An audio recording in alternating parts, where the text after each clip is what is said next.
Police detectives were aware of the Machester Arena bombers' ties to terrorism 3 years before the attack that left 22 mostly young people dead and scores more injured at an Ariana Grande concert in 2017. The inquiry into the Manchester Arena suicide bombing committed by Libyan migrant Salman Abedi has revealed that police were aware of 1,300 text messages between the would-be terrorist and Abdalraouf Abdallah, while he was under investigation in November of 2014. Abdallah was later jailed in 2016 after being convicted of helping people travel to Syria to join the so-called Islamic State.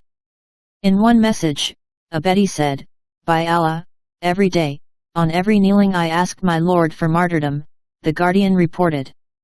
In another exchange, Abedi called non-Muslims dogs and kuffars, an Arabic derogatory meaning unbelievers, disbelievers, or infidels that has been frequently used in ISIS propaganda.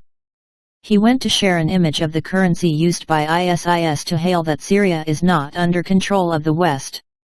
Yet the exchanges were not deemed to be worth to merit an investigation to determine the identity of the future bomber, who was only referred to as Salman in Abdallah's phone.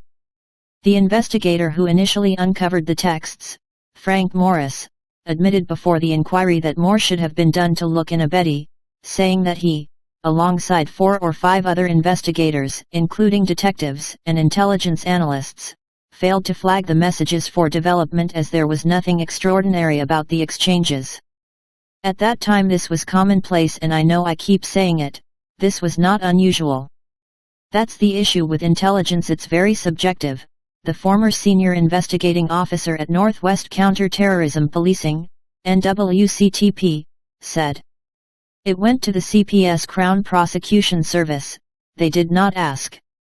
Nobody ever asked who this Salman was. So with hindsight, of course, it should have been put in, but at the time I did not think it should have been, Morris added. The chairman of the inquiry, Sir John Saunders, lamented, however, that if police had uncovered the true identity of the Manchester Arena bomber it could have informed future decisions on preventing the attack. On top of the failures to uncover his identity, the inquiry has revealed that Britain's domestic intelligence agency, MI5, was alerted 18 times about Abedi prior to the fatal bombing. Reports have also shown that MI5 had multiple chances to possibly prevent the attack. The local Manchester police force has also come under fire for not stationing any officers at the arena while the would-be bomber entered the concert, as an officer took a 2-hour unauthorized break. At the same time, security guards at the venue failed to intercept Abedi for fear of being labeled racist despite having a bad feeling about him.